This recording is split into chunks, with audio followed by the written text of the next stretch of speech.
بسم اللہ والصلاۃ والسلام علی رسول اللہ۔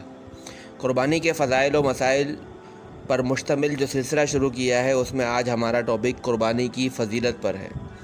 سنن ابن ماجہ میں یہ روایت موجود ہے جسے حضرت زید بن ارقم رضی اللہ تعالی عنہ نے روایت فرمایا ہے کہ رسول اکرم صلی اللہ علیہ وسلم کے صحابہ نے سوال کیا کہ یا رسول اللہ، یہ قربانی کیا ہے، یعنی اس کی کیا حیثیت ہے؟ آپ علیہ الصلاۃ والسلام نے فرمایا کہ یہ تمہارے باپ ابراہیم علیہ السلام کی سنت اور طریقہ ہے۔ صحابہ نے عرض کیا کہ یا رسول اللہ، ہمیں اس قربانی کرنے سے کیا ملے گا؟ فرمایا کہ ہر بال کے بدلے میں ایک نیکی ملے گی۔ حتیٰ کہ صحابہ نے سوال فرمایا کہ اون یعنی کہ جو دمبا ہم ذبح کریں تو اس کے بدلے میں کیا ملے گا؟ تو حضور نے فرمایا کہ اون کے ہر بال کے بدلے میں بھی نیکی ملے گی۔ اسی طرح سے جامع ترمذی کی روایت ہے، حضرت عائشہ صدیقہ رضی اللہ تعالی عنہا روایت فرماتی ہیں کہ حضور اقدس صلی اللہ علیہ وسلم نے ارشاد فرمایا کہ قربانی والے دن اللہ تبارک و تعالی کے نزدیک آدمی کا کوئی بھی عمل قربانی کا خون بہانے سے زیادہ پسندیدہ نہیں ہے۔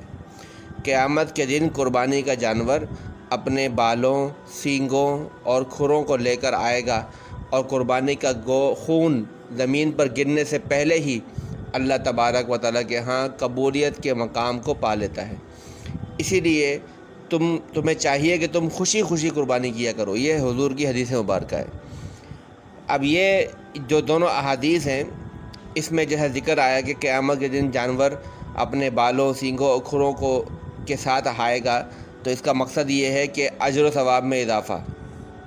اور حضور علیہ السلام سے یہ الفاظ بھی منقول ہیں کہ قربانی کیا کرو اور خوش دلی کے ساتھ قربانی کیا کرو، کیونکہ جب مسلمان اپنی قربانی کا رخ قبلے کی طرف کرتا ہے تو اس کا خون، گوبر اور اون قیامت کے دن میزان میں نیکیوں کی صورت میں حاضر کیے جائیں گے۔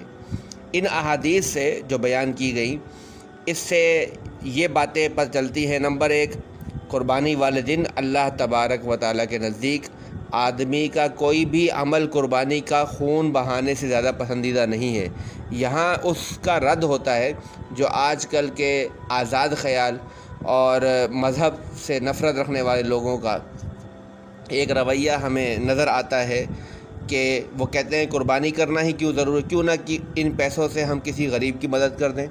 تو یہ واضح حکم خداوندی اور حکم رسول صلی اللہ علیہ وسلم کے خلاف بات ہے، کیونکہ حضور نے فرمایا کہ اللہ کے نزدیک قربانی کے ایام میں قربانی کے جانور کا خون بہانے سے زیادہ بڑھ کر کوئی بھی